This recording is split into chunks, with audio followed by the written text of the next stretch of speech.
This is Newsroom. Hello and welcome from Johannesburg in South Africa. I'm Sam Marshall. The show is live and broadcast from our studios in Auckland Park. We're also streaming live on YouTube with the entire show available on our YouTube channel. Judge Hans Fabricius ruled last week that Robin Strachan Ford was entitled to be assisted by a willing qualified medical doctor to end his life. We unpack the ruling and look at the implications with Pro-Life South Africa. Gift of the Givers founder joins us on the line from Nepal on that latest from the earthquake-hit country, and we find out what's happening on the ground in Syria, where a hospital was struck in an attack. Bonang Matebo will be the womentality industry expert who will be sharing her insights and skills with many young women. We find out more, but first let's get the day's news with Anindo Mel.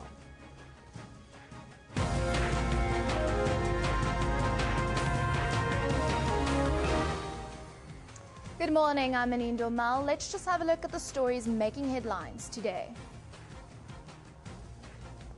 We start in Syria, where a hospital run by South Africa's Gift of the Givers has been bombed in an airstrike.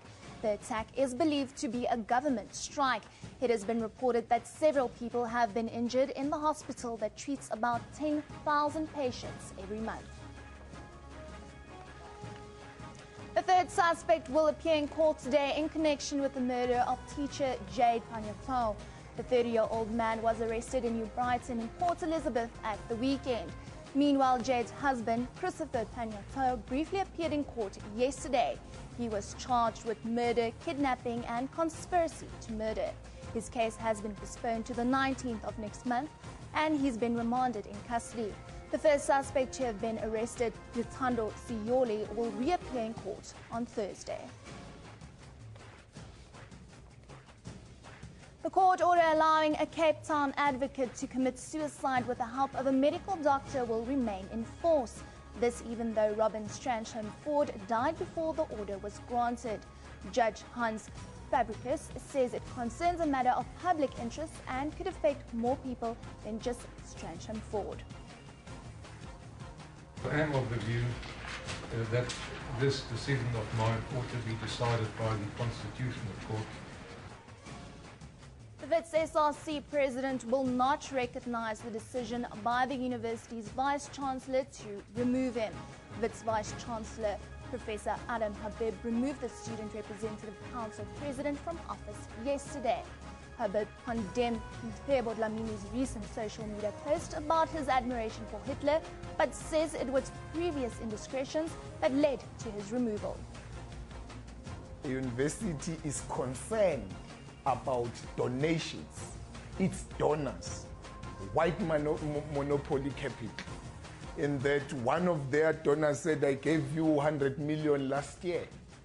If you don't recall the man, refund me my 100 million. And the vice-chancellor ran and abused his powers. I've referred Mr. Dlamini's issues and particularly his comments of the last couple of days to the legal office for consideration for a second disciplinary hearing.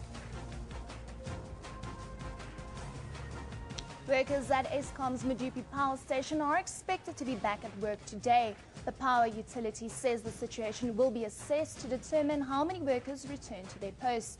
Workers affiliated to the National Union of Metal Workers of South Africa started the strike to demand 10,000 rand bonuses. Striking contract workers have also demanded better living conditions in hostels as well as higher living out allowance. And a powerful earthquake has rattled the island nation of Papua New Guinea. Officials have warned that the quake has sparked a tsunami warning. The 7.5 magnitude quake struck about 140 kilometers south of the town of Kokopo at a depth of 10 kilometers. Well, remember, you can find all of those stories on our Newsroom Facebook page. Just search for Newsroom. You can also follow us on Twitter at SABC Newsroom. Sam, over to you. Thanks, Anine. And let's start with the leading story this morning. News filtered in that a hospital in Syria run by South African charity Gift of the Givers has been bombed in an airstrike. Meanwhile, the charity has been extremely busy in Kathmandu following response to the magnitude 7-point earthquake in that country. Joining us on the line via satellite phone from Nepal is Gift of the Givers founder, Dr. Imtiaz Suleiman, to tell us more on the latest on the Syria bombing and about their relief efforts in Nepal. We do apologize. There'll be roughly about a 3 to 4 second delay. Doctor, good morning. Thank you very much for joining us here on Newsroom. What is the latest on the ground from Syria? I can see delay, but it's up. Yeah, but it's up. Dr. Let me repeat that question for you. What is the latest on the ground from Syria? Reports coming in that a hospital run by your charity in that part of the world has been struck in an attack. Do you have any information for us? Hello? Okay, let's see if we can... Dr. Imtiaz Suleiman is joining us via satellite phone. There is a bit of a delay. Let's try that again. Doctor, good morning. Can you hear me? What is the latest on the ground from Syria? I can hear that. Yes, fine, no problem.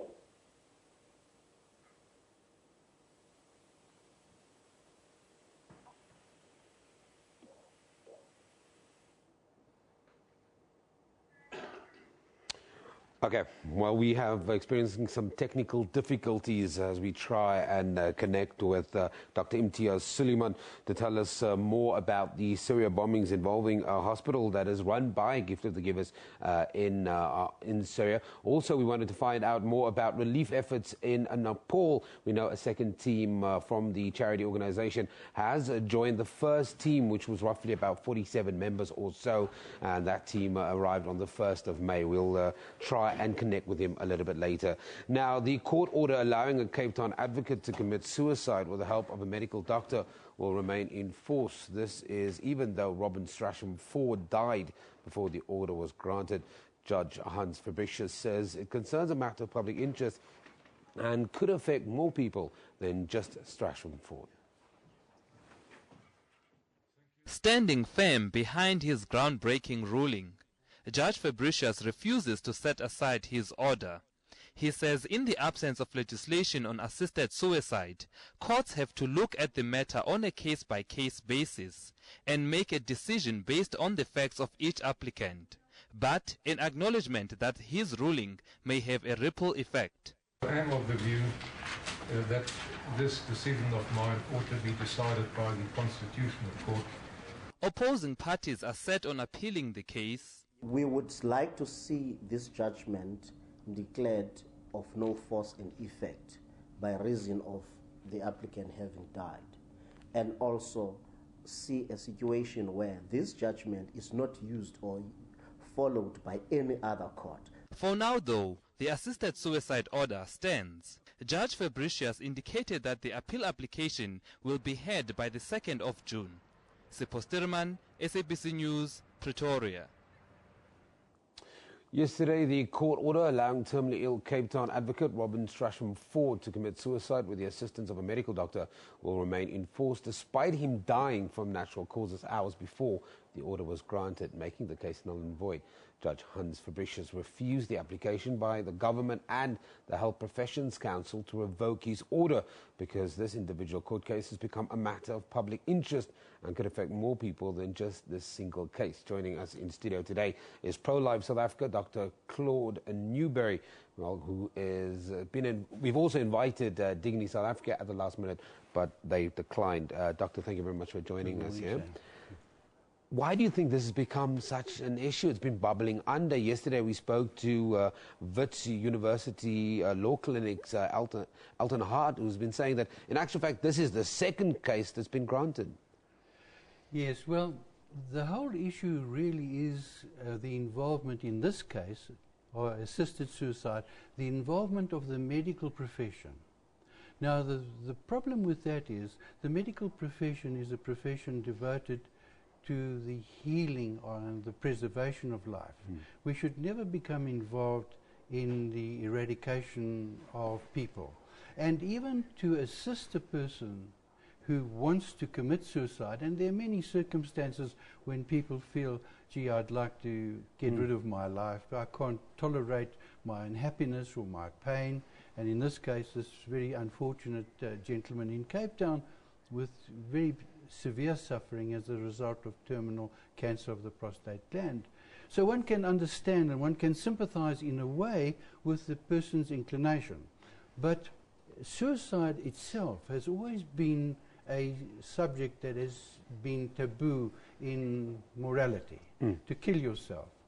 But also to involve the medical profession in to become complicit in the killing of a person by prescribing medications that that person could take to kill themselves, or by actively giving an injection or giving the pills.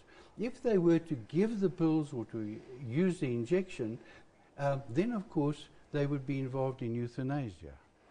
Whereas this is assisted suicide. So euthanasia and assisted suicide, they're very close together in discussion of medical morality. Doctor, let me ask you this question.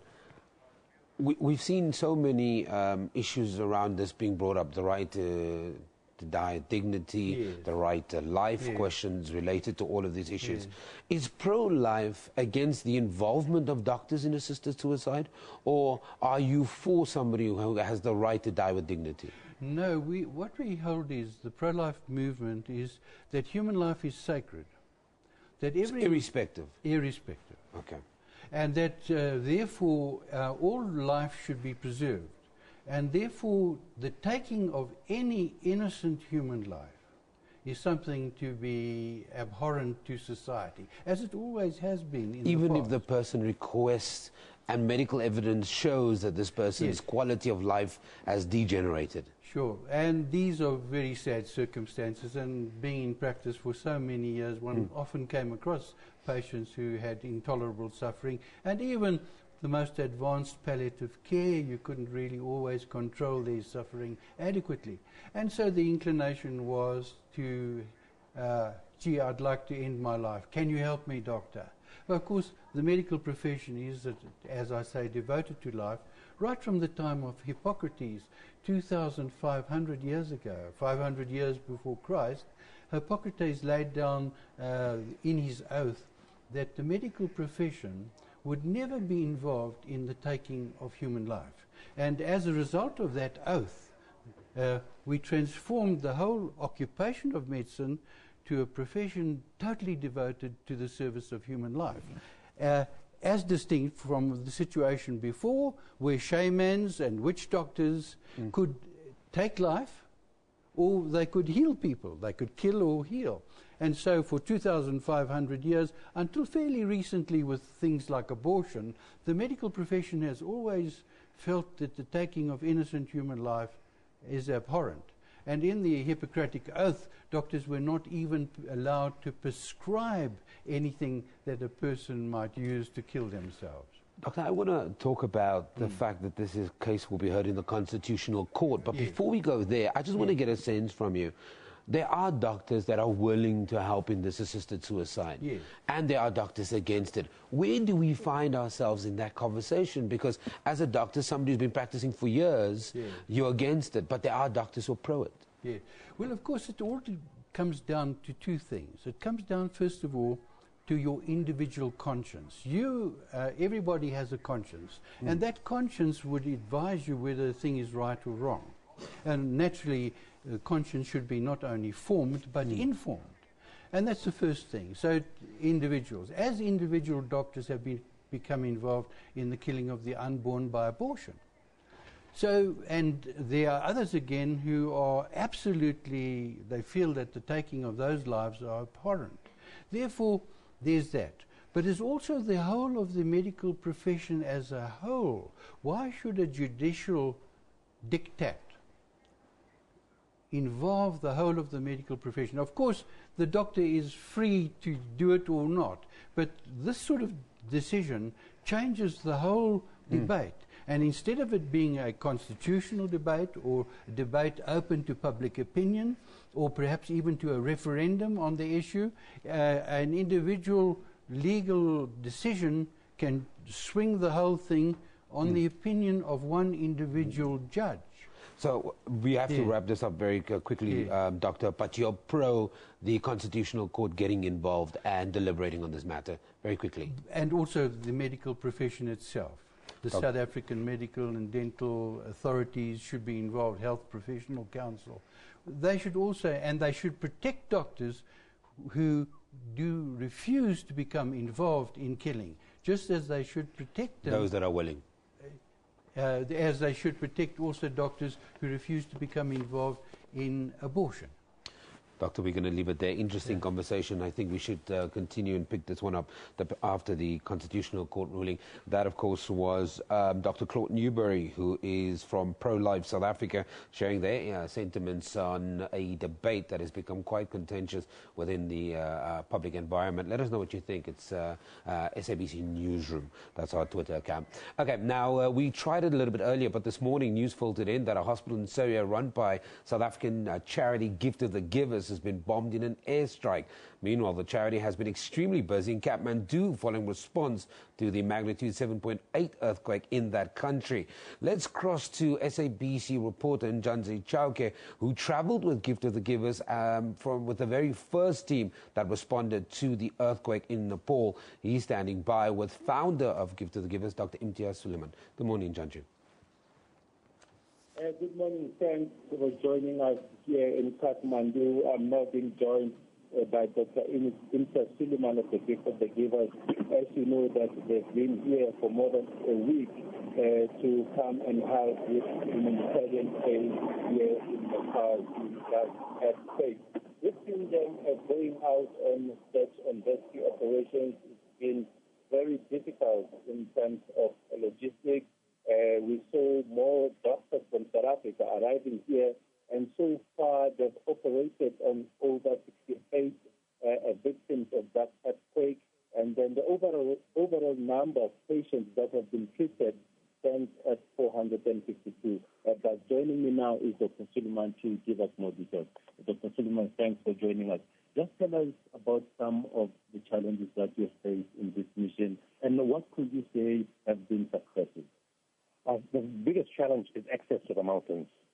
To put it simply, a doctor who's from Nepal who travels with me says for him to get to his house, he has to take a flight from here to a certain point, and from there he walks to his house for 2 days. This is enormous circumstances, and this is a village that's fairly close by. Villages that are further away, it's a day, 5 or 6 days walk, so it's inaccessible. So we really don't know what would have happened in those areas. Secondly, if you try to take a helicopter, most helicopters can't land in that area because there's no place to land. So the only way to take teams up is to have super fit doctors who are mountain climbers and medical specialists, carry the equipment on the back and get to 5 or 6 hours walk or 2 or 3 days walk, which is not practical. We're very unlikely to get anybody like that. And the other way around is for those who are alive to bring the patient down to a point where the helicopter can pick him up. That's also 2 or 3 days walk. And depends how injured they are, how badly injured, how well they are, and how badly injured the patient is.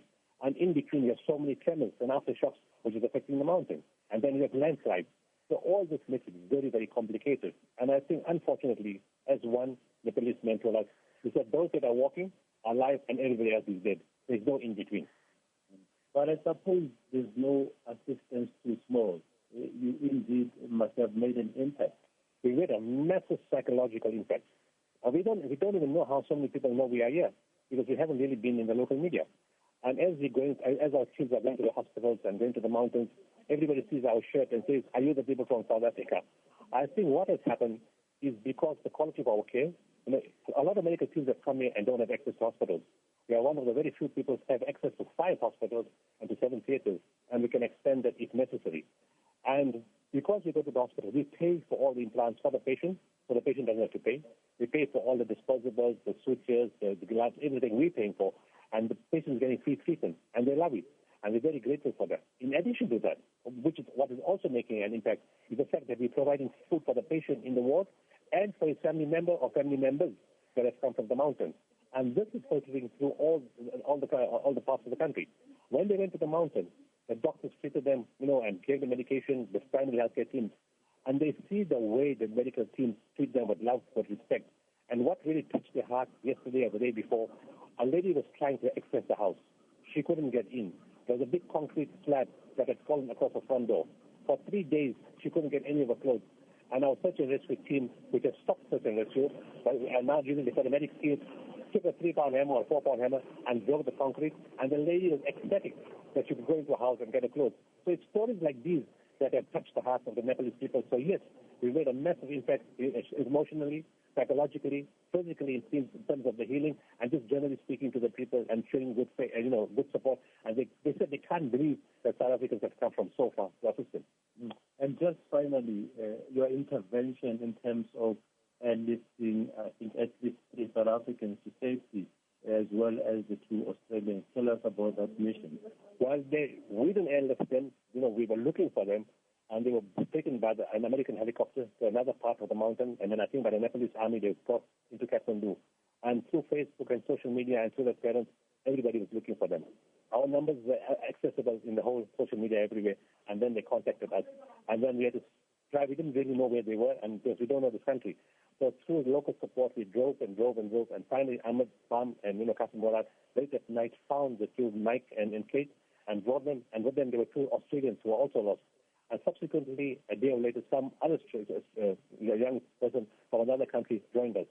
We now find this morning on social media, we've been contacted that another 2 South Africans are missing. We have that information right now, and we're going to look at that to see if we can find them and trace them. Okay, there you have it from Dr. Imtiaz Bam of the Gift of the Givers. I can also report that the mountaineer, Saraya Kumalo, has also been airlifted to safety. We will be giving you that story as and when it happens. It's back to you in studio, Sam. Thank you, Janji Chowke, speaking to Gift of the Givers founder Dr. Imtiaz Suleiman, of course, coming to us live from Nepal via Skype. They were using their cell phone there. We do apologize for some of the audio issues and picture quality. Now, today's tweet of the day comes from Dr. Paul Teed. It says, #assisted dying. Legislation about respect to address both the suffering that can be treated plus the suffering that remains.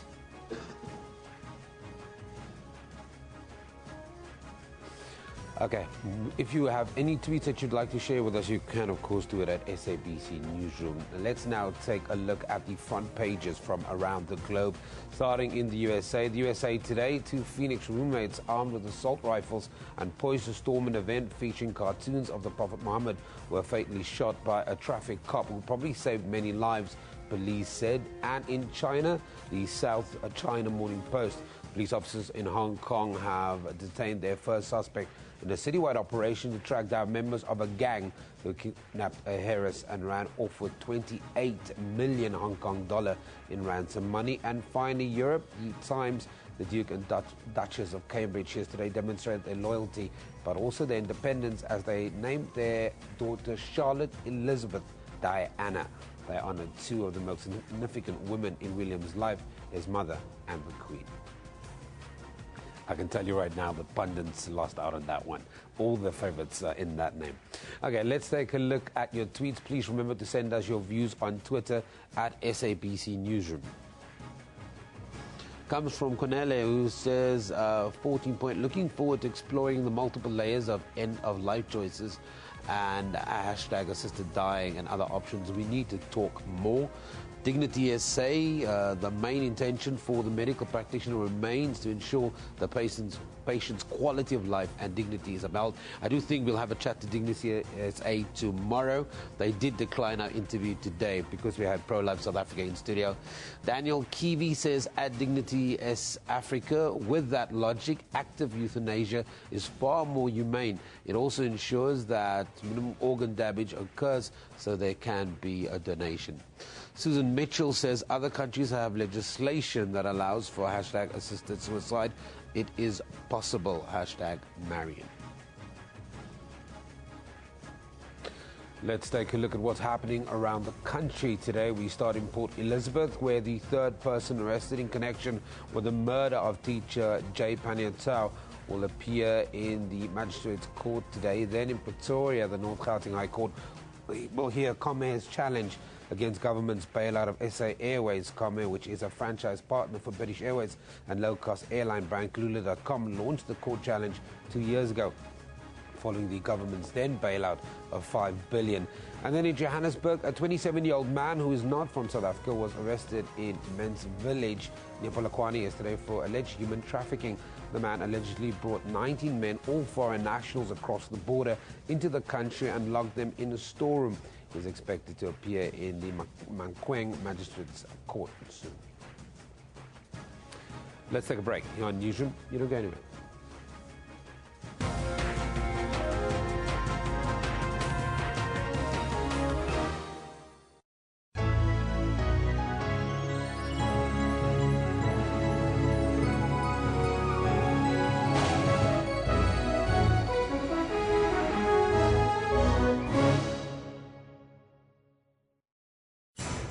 We kick off this week's show by seeing how Kenyans are paying tribute to the victims, as well as not only how they've coped, but how they returned stronger after the attacks. Last year, images of the 4-day Westgate Mall attack saturated front pages. In the Democratic Republic of Congo, artists have assembled to celebrate the peace this war-torn country has not had in a long time. No conflict that can't be solved without a conversation.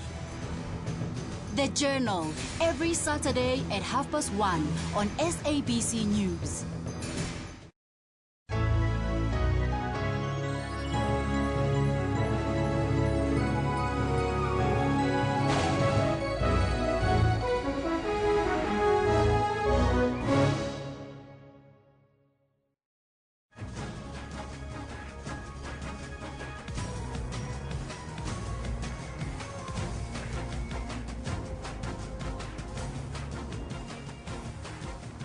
Welcome back. You're watching Newsroom. Thank you for choosing to join us. Now, a third suspect will appear in the Port Elizabeth Magistrates Court today in connection with the murder of teacher Jade Panayiotou.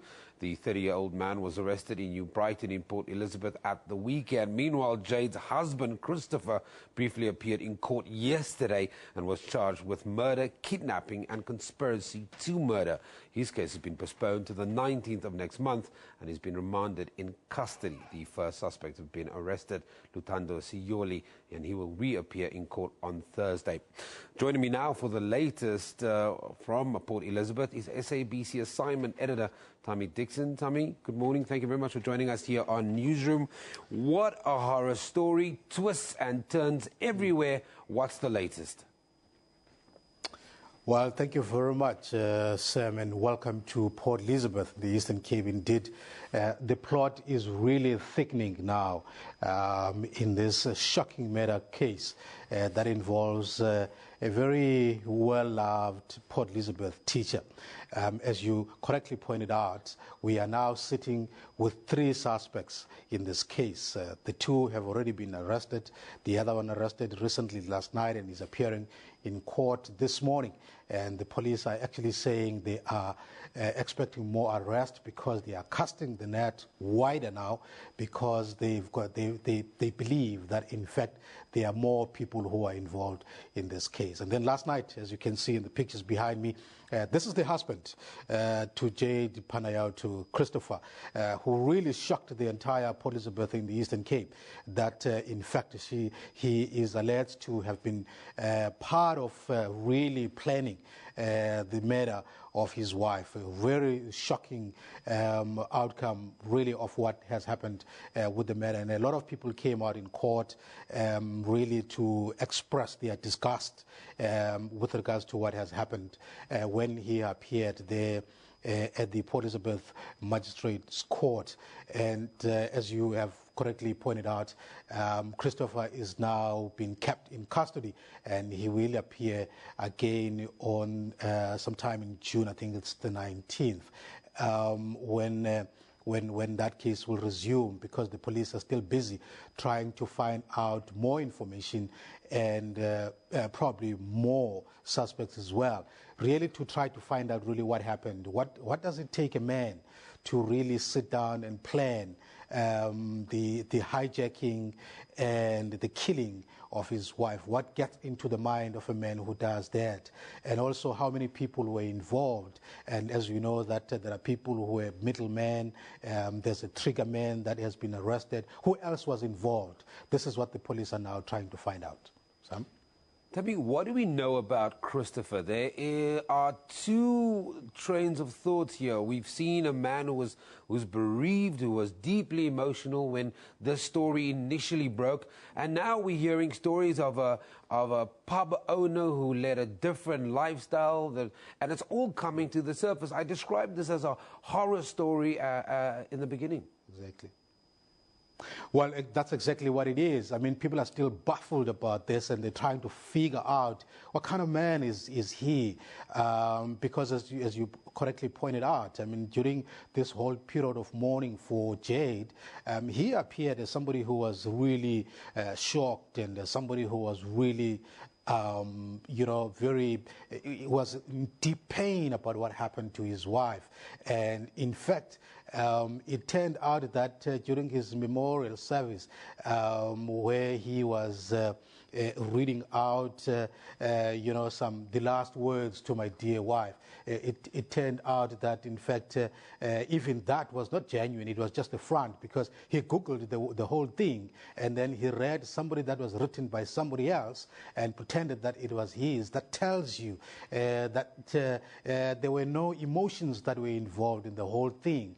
And then we hear stories about his businesses that are not doing well, that he's actually living a lifestyle that is rather very different to what people have seen during this period of mourning for his wife. So these are all the kind of details that the police are actually looking out for, to see exactly what was at play here, what was Christopher trying to do, and who else did he use in order to be able to execute his plan of murdering his wife. Tabi, you're watching this story for us very closely in that part of the world of Port Elizabeth. You and your team, you've been talking to people on the ground. Just give us a sense of the reaction to initially when the husband was a suspect in the murder case of Jade Panayiotou. What was the reaction on the ground? What were different sectors of the community in Port Elizabeth talking about and reacting to, Tommy? Look, the reaction was quite diverse. I mean, the first time this thing happened, sometime last month, we saw the community where Jade is coming from. Obviously, I mean, they came up and there were protest marches that they held. They were very angry about this. I mean, the narrative at the time was that crime is indeed in South Africa getting out of hand. And people were very angry about it. They organized protest marches. They organized night vigils about this. Some of them were actually calling for the death penalty. And I must say that at that time, the suspects were only, there were two guys that were mentioned at the time. And it's quite important to mention that they were African, the suspects that were mentioned at the time. And so there was this rallying point, everybody calling for the death penalty. People were so angry that the crime is getting out of hand. And also a sense that really it's probably the white community that is affected by crime in South Africa, because it was mostly them at those suburbs that were coming out to call for the death penalty as a result of this. But the twist in this matter happened when the police called a press conference, and then they announced that they made a breakthrough. It turned out that, in fact, they've arrested the husband. And the narrative changed, and few people now talked about the death penalty, and few people talked about the crime that is escalating, that is getting out of hand. And because now the husband was involved, and people began to look at this matter differently, as is the case right now. I mean, there were very few people at court yesterday who were actually protesting there about the crime rate that is escalating in the country. In fact, even Christopher himself, he cut a lonely figure in court. I mean, there were no people who were supporting him. So it's quite strange how this case has developed and how it has also shaped the narrative about crime in South Africa. Sam? Tommy Dixon, thank you very much for joining us from Port Elizabeth. He is the SABC assignment editor, talking to us about a story that's gripping the nation coming from that part of the world. Jade Panyatou, the young, beautiful teacher that was found murdered, and the main suspect in that case is currently in court. It's her husband, Christopher. Now, let's take a look at your tweets. Please remember to send us your views on Twitter at SABC Newsroom. It comes from Russell Lewis, who says the death toll from the Nepal earthquake keeps rising, but the numbers are leveling off. That's 7,557 dead and 14,536 injured. Then from our very own SFM News, in Nepal, more than 500 people have been treated by SA doctors working in Kathmandu after the earthquake 10 days ago. We did see an interview a little bit earlier with SABC reporter Janji Chake talking to Gift of the Givers founder Imtiaz Suleiman. We invite you to sponsor a food parcel at 200 Rand for a family or 300 Rand for a tent material for a family tent. That, of course, is hashtag Nepal. Call there for some assistance. Hamdi says death toll from the hashtag Nepal's 7.8 magnitude hashtag earthquake has risen to 7,557, and the number of injured from the quake is now at 14,536. Okay, and today's picture of the day comes from Suresh Raina, captioned 2.5-year-old sister protected by 4-year-old brother in Nepal, the most divine picture of the century. And this one has been doing rounds on social media, everybody reacting to that picture. Now let's take a look at what's happening on your Newsroom Facebook page. Today, Nigerians in South Africa have dismissed reports that the government in Abuja plans to ask South Africa to pay more than 5 million in compensation following xenophobic attacks in KwaZulu-Natal and Gauteng. Nigerian Union SA spokesperson Collins Nika says no decision has been taken. Then the United Nations has deplored the escalating violence in Burundi, while the Security Council President says members are monitoring developments there very closely. And almost 115 Nepal residents living in Kathmandu's Lila Valley were treated by a team of South African health professionals yesterday. You can find all of these stories and more on our Newsroom Facebook page or visit our SABC website at www.sabc.co.za/news. Now, with the help of the author of Connect with a Continent, Terry Bihan, who was here in Newsroom, I'd like to keep you updated on what's happening in Africa. Recently, Terry took a closer look at the phenomenon of street dancing that's become such a phenomenon in countries like Kenya. Take a look at this.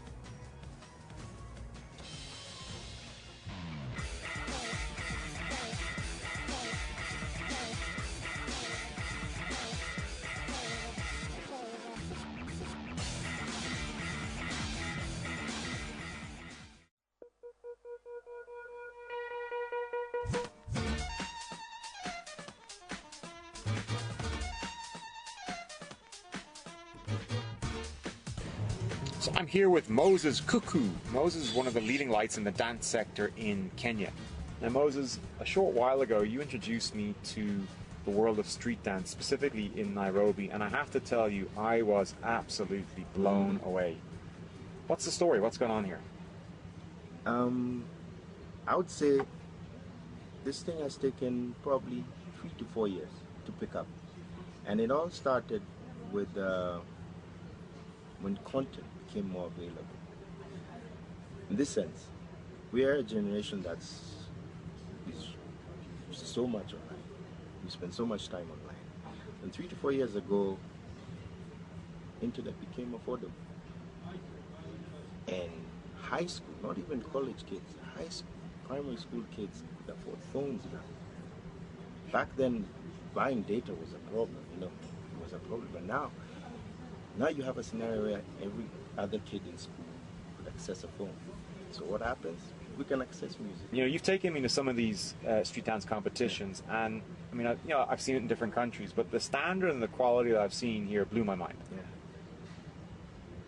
Simply because there's Kenyans are a very harsh market. It's really hard to please Kenya. So by the time I decide to pick my crew of 6 and go and dance in front of people, I better be damn sure that I am at 100%. And that's why, so there's that internal benchmark that they have. They know I can't come less than 100, you know. Some of the crews, the likes of FBI, Wapi Wapi, Cisco Reloaded, I mean, these kids have now been traveling, they have been exposed to markets beyond Kenya. Yeah. Is there a sense that this could sort of maybe encapsulate the continent a little bit? Yes. It gets to a point where the hunger has made them gun for something big. In the beginning, you could tell, like, first 2-3 years of their lives, you know, their active lives, like FBI. And if you see the kind of stuff they're doing now, they've actually realized, wait, Kenya is small. Like, wait, we have audience. We can use social media to advantage. We can. And now what's been happening, like, one example that most recently happened was Uganda had a breakdance showcase. And the judges were all Kenyan. There's no surprises there. Like the showstoppers were Cisco Reloaded and FBI. So there you have it. You want to look for some real talent in the dance sector? Don't go to Europe, don't go to the States, come to Kenya, because it is happening.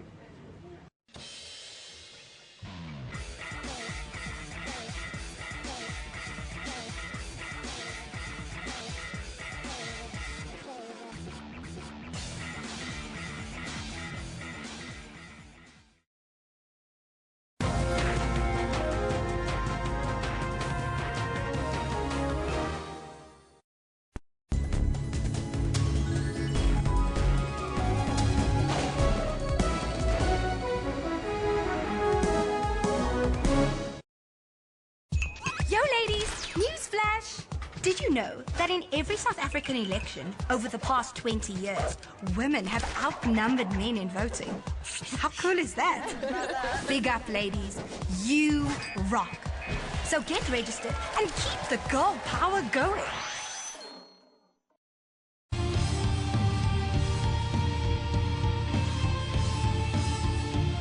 Welcome to Network, a technology news program that also discusses what's trending in social media in and around Africa. MTN has launched its new movie and television streaming service, Front Row. If it's trending, we will find it. That's Network with me, Spumelele Zondi, every Sunday at 7:30 p.m. only on the SABC News Channel.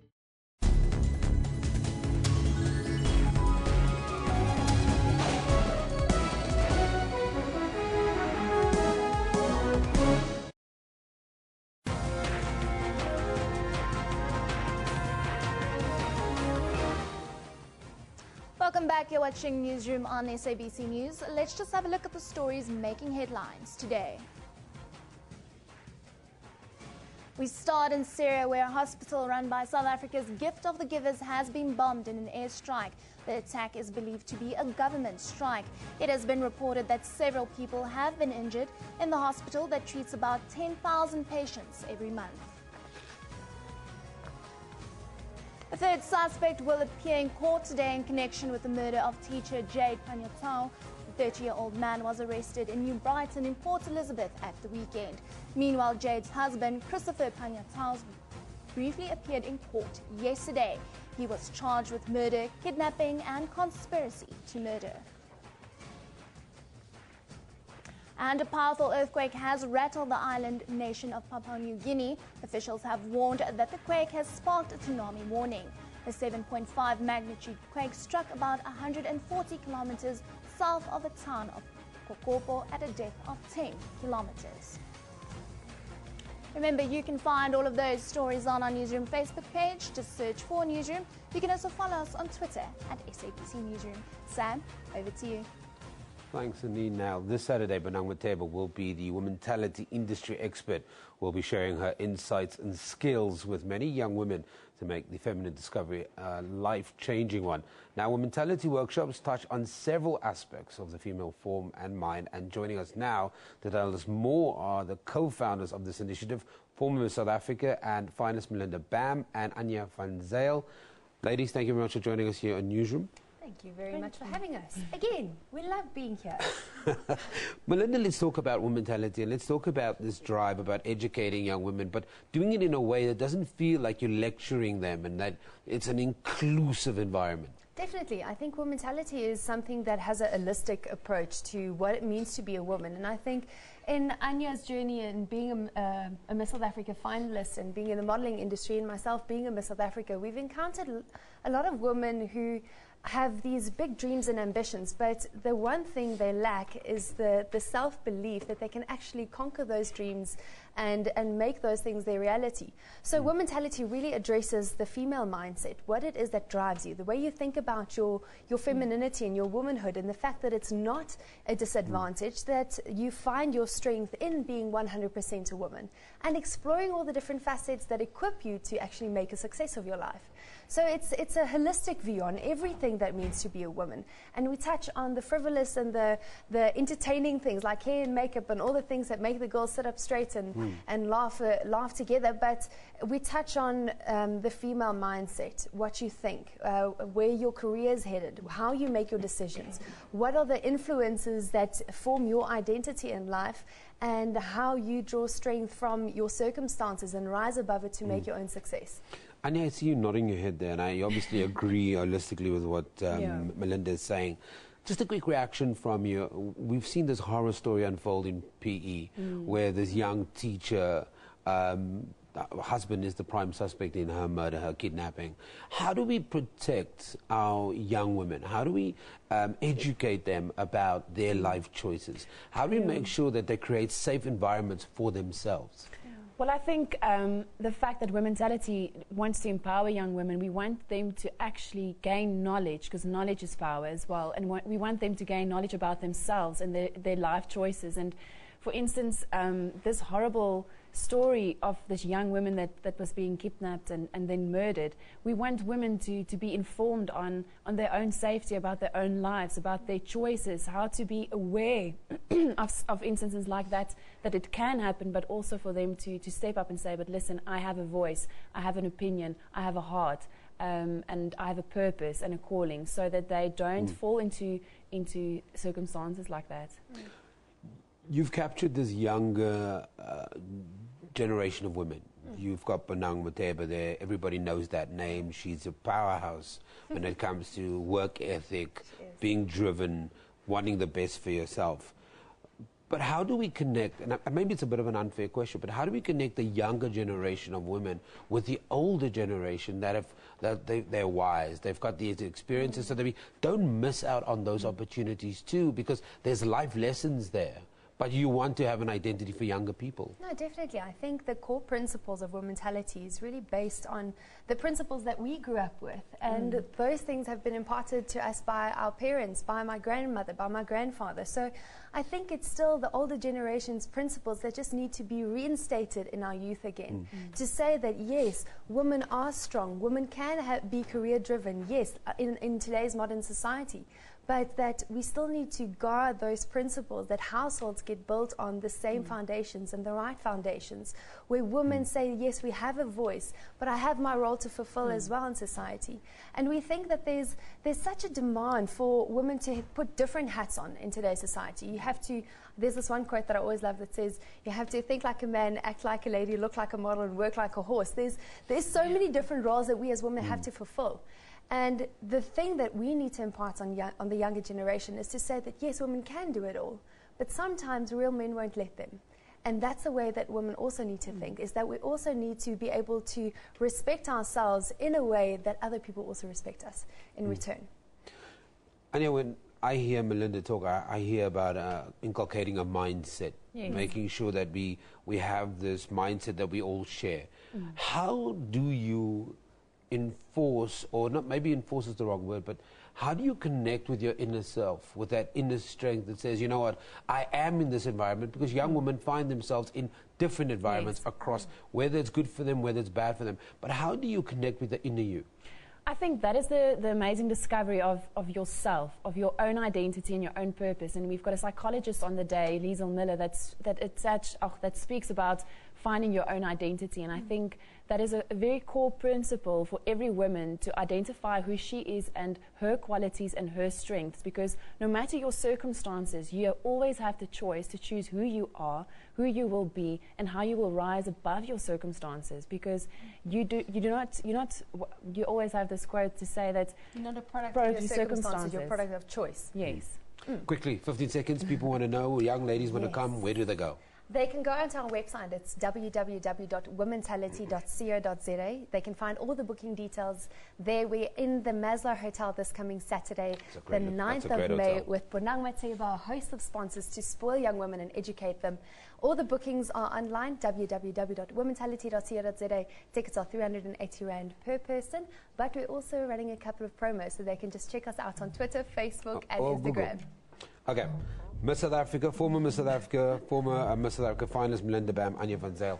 Thank you very much. That's how we come to the end of the program, in actual fact. Today we play out with the Anti-Xenophobia song from Young Artists Unite, a movement of emerging artists who are using their voice and music to send a strong message against violence on foreign nationals. Newsroom is broadcast live from our studios in Auckland Park, Johannesburg, every weekday morning from 9 to 10 a.m. We also stream live on YouTube at that time, with the show available on demand on your YouTube channel. This is SABC News.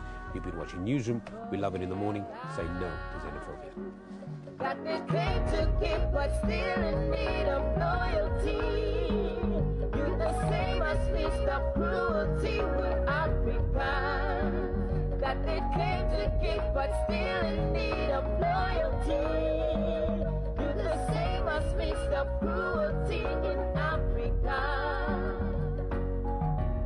People dying in the streets, will they see another day? Can you imagine the fear? Why persecute those who contribute to our society? But we need to make a change. We need to make it now. What happened to our humanity? Do we forget our freedom story and the blessings that it brought? For the good of man, there's a reason we are one. There's a reason we are Africa united. We shall stand for the good of man.